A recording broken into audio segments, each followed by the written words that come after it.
The man was semi-led, semi-dragged along the corridor, his feet stumbling over themselves. Strong arms kept him upright as rough hands carried him to his inevitable death. He went along. He knew what was coming. This wasn't his first time. His face is covered in a bag, black material, clinical smelling. No light reaches his eyes, but he can hear his grunts and the noise of the footsteps. He's in a long, long corridor, cold and damp, filled with puddles, aiming downwards. Some underground hideaway of the resistance, no doubt, he muses. Suddenly the harsh hands grab his arms and he is brought to a stop. He catches his breath for a moment, can hear the release of a large pressurized door, hear it grind against the floor, metal upon metal. No doubt sealed to prevent signals getting in or out. He had long heard the resistance were using places like this to hide from the Empire. No sooner does the sound end, he is pushed forward and dragged into somewhere else. Behind him he hears the noise of the doorway as it closes, and then all becomes chaos for a few moments as he is led both left and right. Finally, inevitably, he feels himself forced down into a chair, harshly. The bag is snatched off his head and he closes his eyes as bright, blinding lights pour into him. He raises his hands to protect his eyes and finds them snatched away, attached via handcuffs to the arms of the chair. He squints, but all he can make out is a bright, bright light. Figures finish tying him down and move away. A moment. "You are Dr. Paul Rogers, CEO of Veriton Incorporated, yes?" The voice is crisp, female, neutral. No hint of an accent. For his part, the man, eyes still closed, nods. The voice begins again. "Dr. Rogers, you have been charged with treason against the human race. Collaboration with the alien species who occupies our world, profiteering upon the suffering of humanity, and the exploitation of your fellow humans while working for the Empire of Gran." The man, eyes still closed, nods and says, "I plead not guilty." The voice cuts him off. "The trial has already taken place, Dr. Rogers. A jury of members of the Human Resistance Army met beforehand, looked at the evidence about you and freely, and of their own goodwill, found you guilty on all charges. You have already been sentenced to death, you damn traitor." The man nods and says, "Do I get to make a last statement?" "Not really. We're just going to kill you, collaborator." "What about information?" A pause. "You seek to bargain for your life?" "No. I just seek to point out that of all the humans who have worked with the Gran Empire, I'm the last one you wish to kill." He spits. Away to his right, a male voice, speaking English but with an almost comically strong French accent, goes, "Do we have to listen to this traitor? Kill him."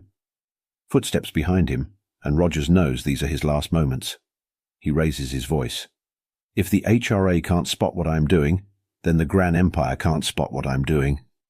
But I am hurting them far more than 1,000,000 HRA fanatics. Grant me at least the right to show you. Show you how I'm destroying the Gran Empire and helping to free Earth far quicker than you ever will." The footsteps behind him stop. There is a pause. Eyes closed against the lights, Rogers is aware that there is silent movement going on around him in the chamber. Away to his left, a voice speaks.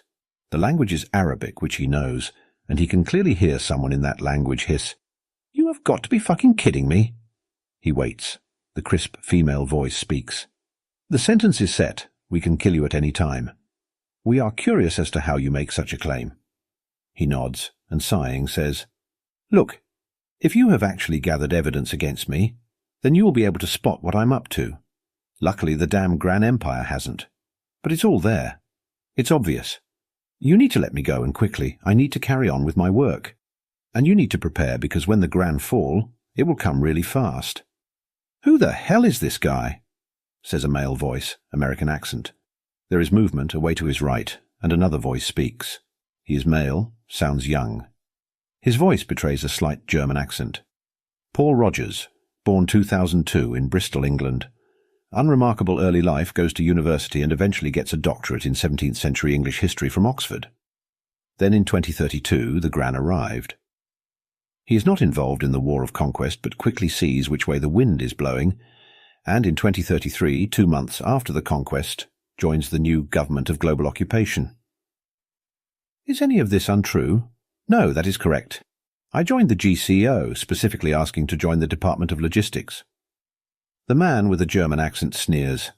"Like to be on the winning side, eh?" If you wish to destroy an enemy, you have to study them, don't you? Away to his side, the American accent speaks again. You claim you always wanted to fight the Gran. Yeah, likely story. No, I never wanted to fight the Gran.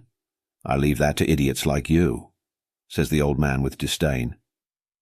For his part, Paul Rogers could almost picture the last thing they expected when they kidnapped an elderly collaborator would be him disdaining their contribution to the struggle of human independence. The American accent to his left confirms that a second later when he exclaims, "What the fuck? You and all your little HRA suicide bombers. You define yourselves by fighting against them. That's all you have, the fight. I never wanted to fight them. I wanted to destroy them, obliterate them, kill every fucking one of them." They gaze at this old man. His white hair ruffled and untidy. His bespoke shirt is untucked. His waistcoat stained and dirty from the kidnapping. His eyes are closed against the harsh lights, and he seems very old and very frail. Most men they place in this position, handcuffed and facing execution, always seem afraid. This one, however, he seems indignant. "Big talk," says one of the dozen or so sat watching him, eyeing his companions for validation. They nod, yet the old man seems unbothered. "I can back it up. Had you the wit to see, you would have already put the pieces together." He blinks and squints and looks around. "No wonder you can't see it. You are children. The oldest of you is what, 30? You fight like children, all fire and passion, blood and spit. If we had to wait on you lot, the human race is fucking doomed." "Just kill this guy," says the American. The old man can't make out much about his captors, but he can see the one with German accent and stares at him. "You? You probably prepared the case against me, yes? Carry on. If you can't spot what I am doing yet, maybe it will come to you. Go on, present your evidence. But keep in mind, I wanted to destroy the damn aliens. Maybe you will spot it." "He's stalling," says the Arabic voice over to his right. Rogers can't see him due to the lights. "He's playing for time. Kill him." If I was playing for time, then that meant the Gran would know I've been taken and know you have taken me, in which case you have way bigger fucking issues. But I ain't. I'm trying to tell you that I am the only human capable of saving the human race right now, and this German will prove it for me. He can make out the young woman who speaks with crisp, accentless English wave her hand, and he hears a gentle footfall behind him. Whoever had been standing there to execute him had been ordered to sit down. The woman looks at the German. "Go on, Wolfgang," she says, and he nods. Rogers can just about make out him turning. "In 2037 you are placed on the Human Imperial Food Acquisition Program, rising to become second on the Food Suitability Committee by 2041, he says, glancing down at his notes. Rogers nods. "Yes. I realized very quickly that the Gran were carbon-based life forms like us. While their biology is different, they are basically roughly the same in terms of life forms. The Gran could eat plants, consume natural products found here on Earth. The FSC was charged with identifying which foods were acceptable to Gran digestion. Not content with them strip-mining our planet for resources, sneers the German, you decide to sell out the Earth's produce to them as well." The old man sighs and spits out, "The Food Priority Bill of 2043. What did that do?" The German shakes his head. "It made the human race slaves, you damn traitor. And you were involved in enforcing that bill." "I did more than enforce it. I wrote the damn thing." There was a collective silent pause of shock from his captors. That always grabbed their attention, he inwardly thought. "You wrote it," says one figure he can only see the outline of, and the German just gazes wide-eyed at him. "You admit it. You admit to turning the human race, the planet Earth, into a farm for the aliens?" The old man shrugs and sighs and speaks. "Grown-up decision, children. You have a choice. 1. You allow the Gran turn up and take 20 million tons of tin, copper, iron, more per year from out of the ground. Things that are ours and once taken can never be found again. Oregon 2.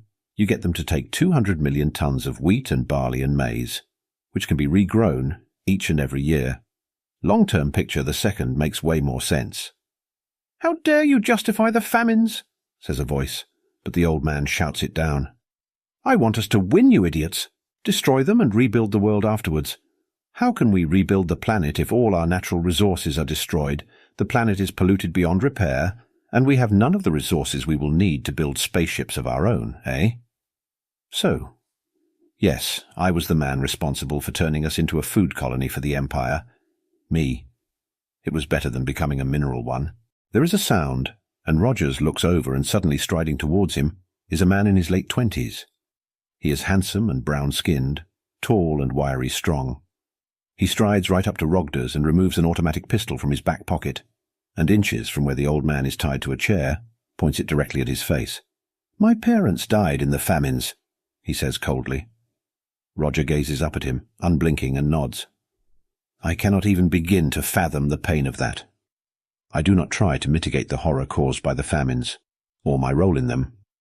I am saying that the famines caused by feeding the Gran are a crime against humanity. But without it we would not be now on the verge of victory. We are winning because of the sacrifice of so many innocent men and women and children." The Arab blinks. The ferocity of the old man's stare unnerves him. The American spits out, "What is this guy on?" In response, the Arab narrows his eyes, and Rogers can see he miscalculated.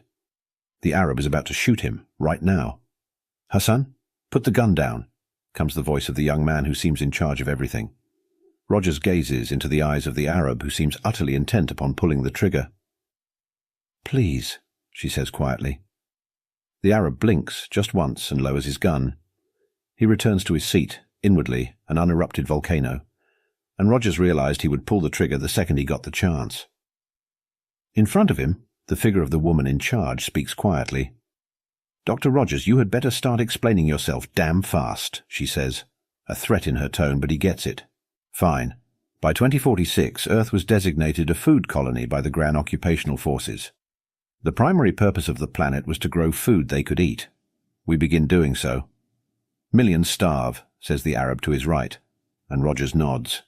"Yes, millions starve, and what else? To retain profitability, they clean up the soil and the oceans. They undo decades of environmental damage we had inflicted upon the planet. They help us increase crop yields," he begins. "Don't tell me," sneers the American voice. "All part of your plan?" "No, that was an unexpected side effect. I was too focused on my actual plan by now to care, and in 2050 I began to implement it. My record should show this," he says, trying his best to focus on the German. Wolfgang, for his part, sits looking back unimpressed. "You resigned from the government and set up Veriton Incorporated, your own private little side venture in 2050, he says. "I was in the unique position to do this. You were a collaborator, with over a decade successfully betraying the human race. You just admitted you turned our planet into a farm, causing millions to starve and countless millions more to have to work on farms. You just wanted to profit from this," spits his accuser. "No, I wanted to make sure the plan went as it needed to go," he says. "Bullshit." It's the American again. This time he stands. Rogers can see him now, bearded, ferocious-looking. The American turns to his fellow resistance fighters. "He got his Gran allies to allow him have exclusivity over a single commodity, and used that to become rich, working thousands of workers as slaves. I did. I needed to control everything. If the plan was to work, no one, no human and no Imperial could be allowed to compete." "Bullshit!" "No, it wasn't. It wasn't. It gave me access to our most powerful weapon, and in order for it to be a weapon, I had to control it." "Weapon? What weapon?" The American looks confused, and Roger realizes it was now he had to reveal the weapon he was using. He knew what the reaction would be. Quietly he utters the name of Earth's most potent weapon against the alien occupation. "Coffee." There was, as expected, a pause. "Say that again," says a voice sitting near one of the lights. "Coffee, the most powerful weapon we humans could unleash upon the alien invaders." As there always was when he pointed out humanity's greatest weapon, there was utter silence. And then the young woman who seems to be running this speaks. Her voice measured and calm, but final and dreadful. "Dr. Rogers, I am tired of this nonsense. I want you to explain without grandstanding just how the living fuck coffee is a weapon, and do it very politely. Otherwise I'm going to order you killed in a second flat." The old man can hear something in her voice. An absolute. He nods. "That's fair." He takes a breath and sits up in the chair and speaks. "As young Wolfgang here has already said, I got my education at the University of Oxford. I specialized in 17th century economic history, specifically the rise of coffee and its impact upon the human race. I wrote my thesis upon it. How did this impact upon me and my later career? I realized way back in 2039 that since the gram could digest human food, then coffee would have the same impact upon them as it had on us. And given that, I wagered that as long as they never find out, and given their arrogance towards our society, I doubted they would ever look into it, we could do to them what coffee did to us. Caffeinating aliens, sneers the American. That's your weapon? The impact upon an individual is not what makes it a weapon. It was its impact upon us as a species which alerted me to it becoming a weapon against the Gran. The young woman speaks in her perfect English accent. What did coffee do to us? Between 1650 and 1850, coffee changed Western civilization. Coffee created modern capitalism. Coffee created political discourse. It caused the Enlightenment, the American and French revolutions more. Coffee destroyed the world that existed before its introduction. I felt that if it could work like that on us, it could do the same on them. There was a long pause. Eventually a voice beside the light simply says, "Coffee?" "Yes, specifically Arabica coffee." "This guy is insane," says the American. "You expect us," says the Arab powerfully, "to believe that by making them drink coffee the Gran Empire would fall?" "No. I am telling you that I am making the Gran Empire fall via coffee and that my plans are near completion. I've been working on this for decades.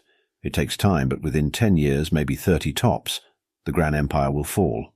It's already started." The young woman speaks. "Explain how." "Fine. First principles. What is the nature of a thing? What is it that it does? What is the Gran Empire?" "What? What is the Gran Empire? You wish to destroy it, yes? So study your enemy. What is your enemy?" "An alien, oppressive race," says the German called Wolfgang. "No. Before they came here, what was it?" A pause. The young woman leans forward. Rogers can see her face better now, but it is impassive. She eyeballs him. "An empire," she says, and the old man nods. "Correct and well done. Yes, an empire. A society where political power is vested in a central figure, the Star Emperor, who we never see and in whose name the Gran conquers all planets. Our occupiers tell us the current emperor is the 7th to hold the title. Suggesting centralization of power around this one figure is ossified and set. Would you agree?" "Yes," says the woman. "We know the occupational governor, Menbolt Harum, answers to the so-called Imperial Council, who in turn answer directly to their emperor. So power is autocratic, centralized, granted via trusted underlings within a small cabal, and enforced via military might. Have I been inaccurate in anything I've said?" "No," she says. "Proceed." "Fine. In this respect, the Granian Empire is inherently no different from the European nation-states of the 17th century. They too, with one exception, were autocratic monarchies, with centralized power. Within 200 years, however, those monarchies were broken apart." The German narrows his eyes. "Are you saying coffee did this?" "I'm saying without coffee, human history may have gone the other way. So I decided to apply what we know history did to European empires in the 17th century and apply it to an alien one in the 21st. That's all." The young woman sits back, and the old man can't see her face as well anymore. He does hear her as she speaks, however. "Go on." "So far I am hearing delusions.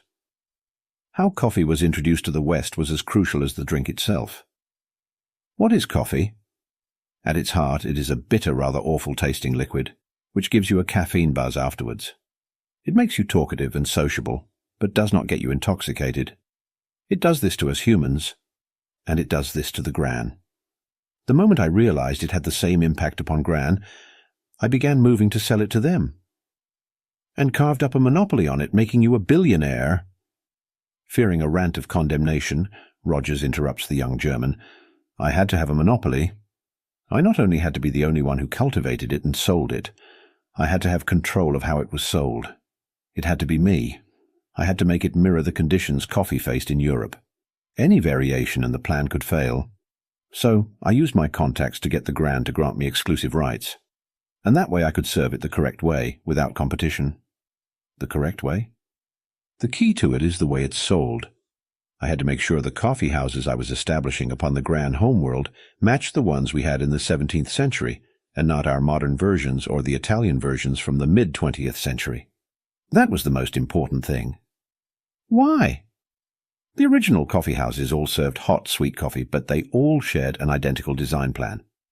One small bar where the coffee is made and sold and served, and one large table. There had to be one large table, which encourages customers to sit and talk, grabbing a seat anywhere. A new voice, slightly older towards the back, asks, "How does that matter?" Because then the Gran would do what we humans did, which is sit and drink and talk. Secondly, this then allowed me to set up coffee shops in locations to cater for niche markets. Gran students drink coffee in student coffee bars. Academics in academic bars, and so forth. And this was how human coffee houses worked. Rogers turns his head towards the young woman who asked the question. "Yes, to encourage them to talk." The American snorts. "How the hell does that help humanity?" "Because I bet that when Gran talked, they would talk about the same things we did when we first encountered coffee houses." The American blinks. Which was? The world about them, life, society, their nation, the affairs of the day. The American laughs. "That's very fucking lovely. Let's all feel happy they're in touch with their feelings. Again, how does that help the human race? Because eventually they talk about their society, their emperor, their emperor's advisors, the planets they occupy. Remember, we are an enslaved race. Your average Gran has more power than any human, but the average Gran has no power compared to his own elites. Give beings on coffee a place to talk. And what we saw here? We start talking about politics." The Arab quietly asks, "So they talk about politics, so what?" "When we did, it meant for the first time political discourse was taking place away from the elites. Anyone could hold forth an opinion.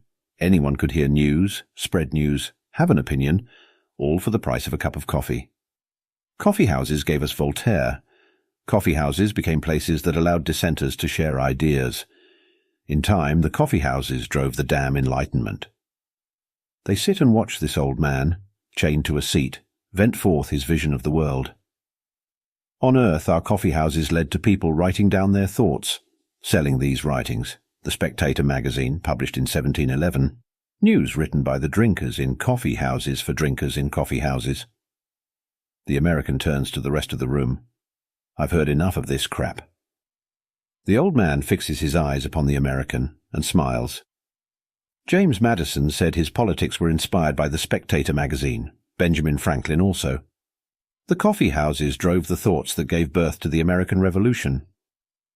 Decades later, the likes of Danton and the fathers of the French Revolution started life holding court in coffee houses. You get beings who have no political power together in a place where they just talk and talk and talk. And eventually they start wondering why they don't have any political power. A pause. The German frowns as he thinks, and then looks up at Rogers.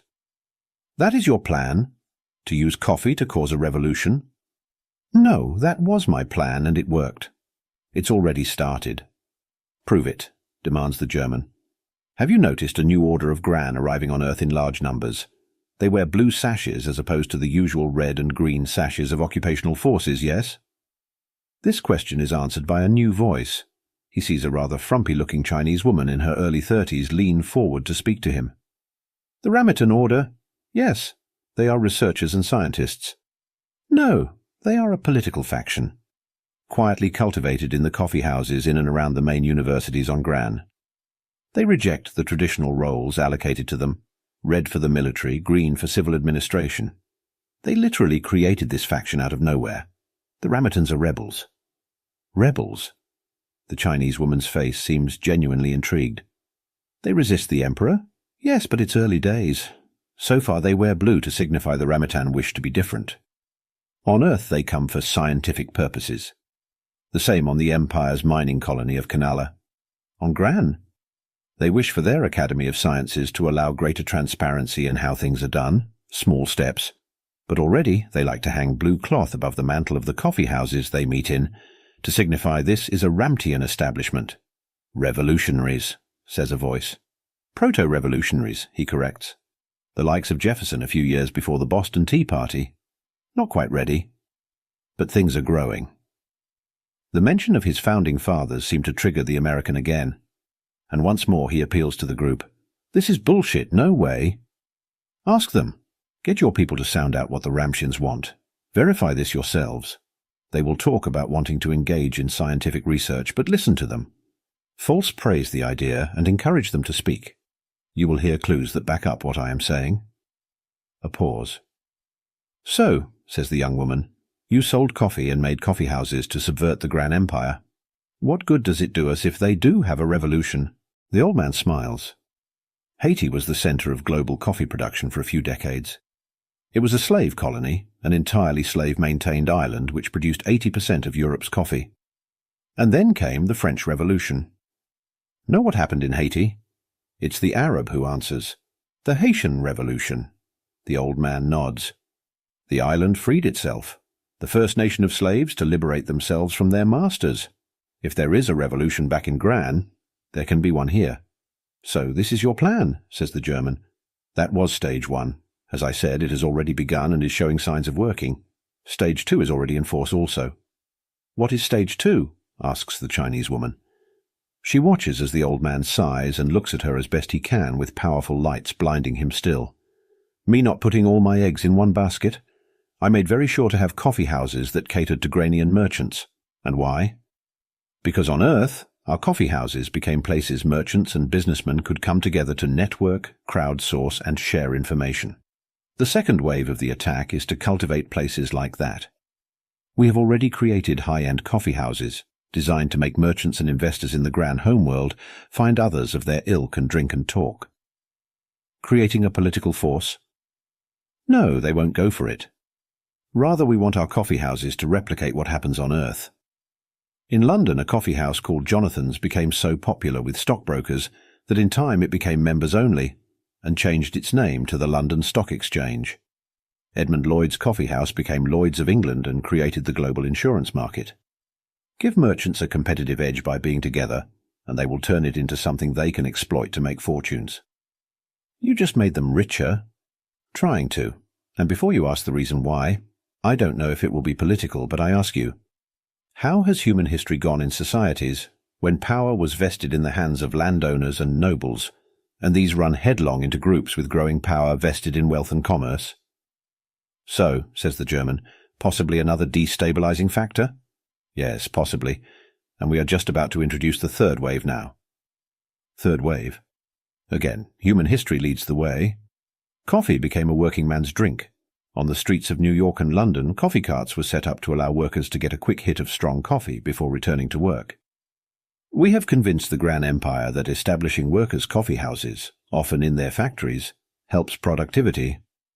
Again for the purpose of gathering workers together to drink coffee and talk. You are fomenting a workers' revolution. The old man smiles at the German. Maybe. It can't come from us.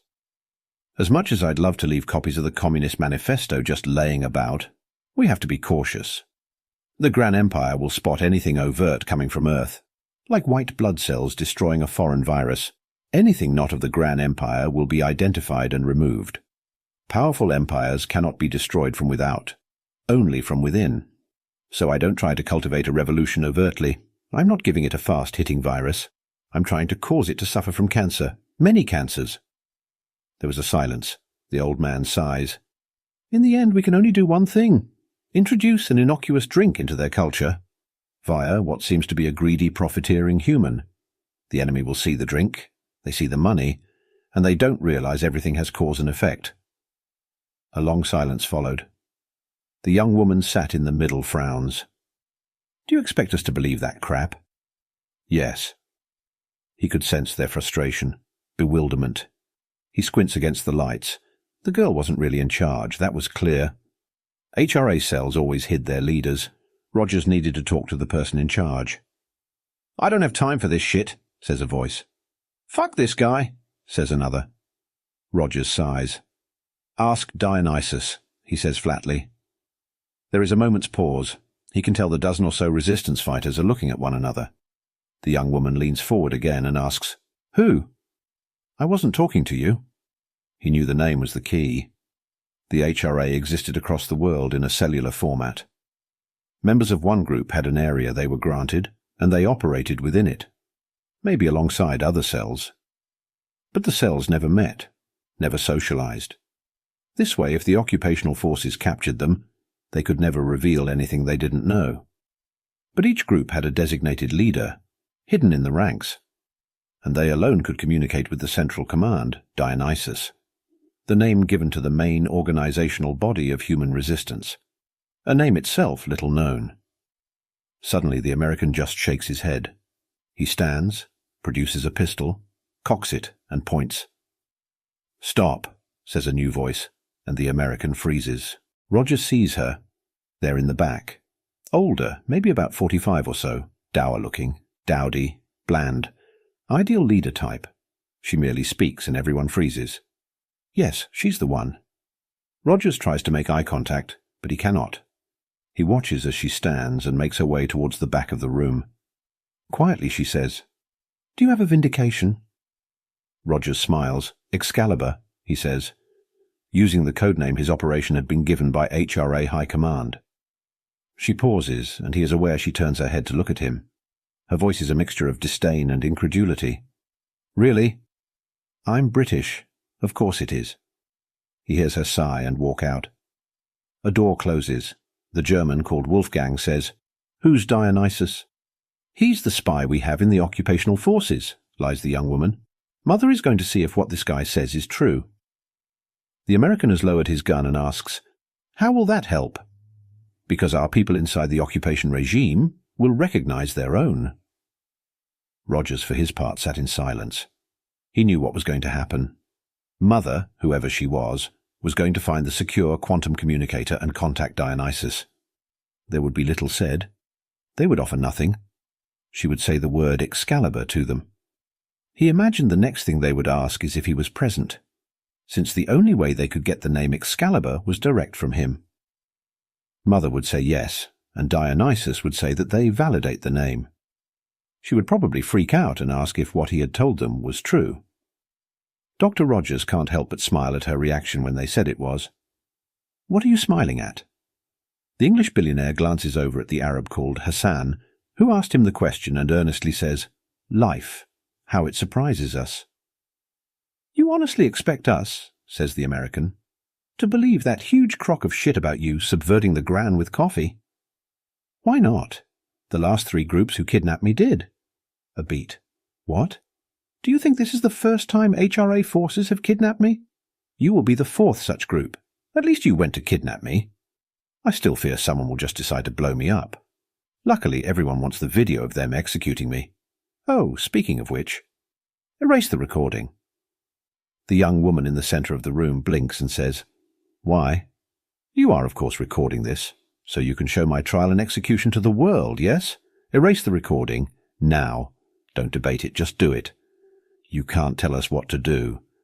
A 20-plus year slow-moving campaign against the Grand Empire, and the only evidence that exists is on the camera you possess. Do you know what the HRA High Command will do if you even possess such physical proof?" There is a pause. The American shakes his head. "Bullshit. Stop recording," says the young woman. "What? Lucy, you can't." "We can at least stop recording," she says, cutting off the American. "Just stop it." The young German called Wolfgang gets up and Rogers hears a small click as a recording ends. "Good girl," he spits. "Now if someone could turn off those damn lights, my eyes hurt." "Don't condescend to me," spits Lucy in anger, only to be cut short by his own anger. "Why the hell shouldn't I? I've inflicted longer-term damage upon the Grand Empire than you have.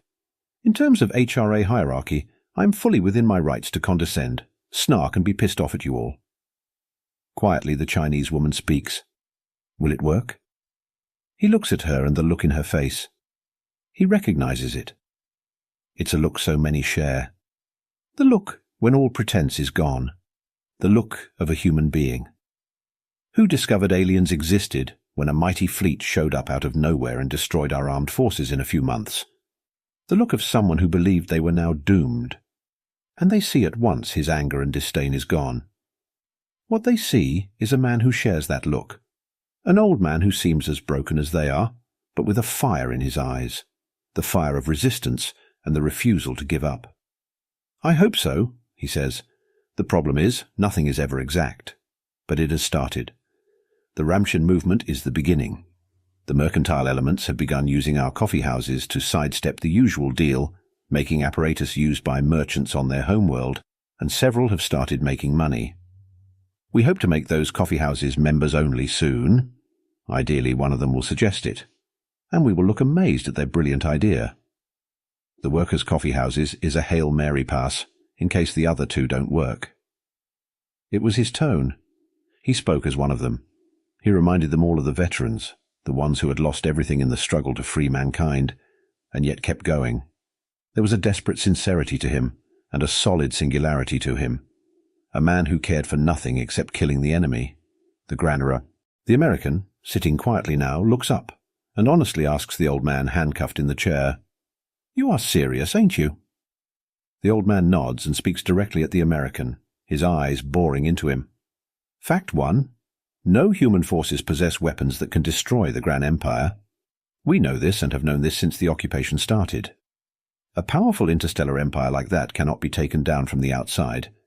It can only come from within. But coffee? A drink whose popularity is driven by urbanization. The fact we are selling so much of it on their homeworld shows just how urbanized their society is. And the problem with urbanized societies is, you have a lot of people living in confined spaces.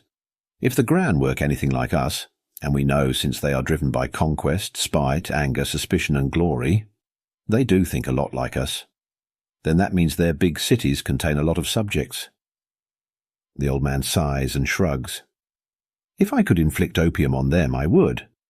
But they are wary of any human narcotics. It has to be something we humans allow into our homes. And that led me to one simple conclusion. Find their big population centers, caffeinate the living fuck out of them, get them talking and see what happens.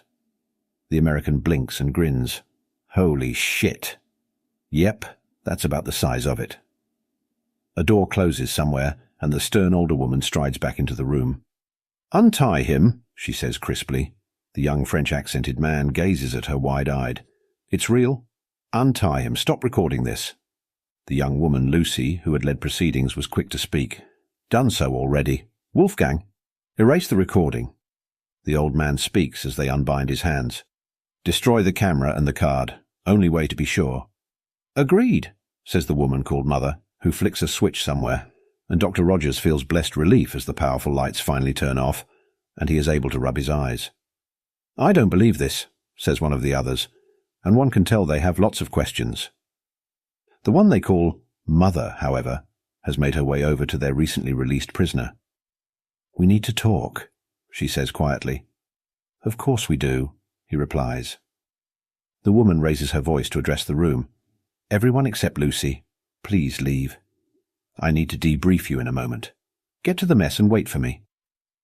The resistance fighters, somewhat bewildered and unsure, slowly file their way out. No speaking. The only sound was Wolfgang taking a small hammer to the camera they were using and leaving the debris on a table for Lucy to incinerate later. Eventually, Rogers is left alone with the two women. Mother speaks first. "Dionysus validated what you said." "Of course they did." "You leave me in a pickle," she says, and goes very quiet. Rogers understood at once what she was on about. Operation Excalibur was one of the most secret resistance plans ever enacted. Only a handful of people knew about it. Only a handful would be allowed to know about it. Rogers makes eye contact with the resistance leader. "I know," he says empathically. "I can't just—" "I know." The younger woman's face is impassive, but she allows an unconscious look of curiosity to cross her eyes. Her commander seems upset and unsure about something. Dr. Paul Rogers takes a breath. "The information must remain compartmentalized," he says. "I know, but these are good fighters. They are loyal." "It's never been about loyalty." The woman blinks and seems to get angry, and then sighs, her breath sounding like defeat. Besides her, the old man notices the younger one, Lucy, has stiffened up. She has probably just realized that everyone bar her is going to have to die. "It's so unfair," says the one, codenamed Mother. Rogers nods sadly. "Yes, but if it helps any, they would have died to help us win." Mother glances up and stares at him. "I can't believe we are putting our hopes into coffee." "That's because you see only the drink. What you don't see is what it did." The one called Lucy finally speaks. Can coffee really change an entire civilization? It did ours.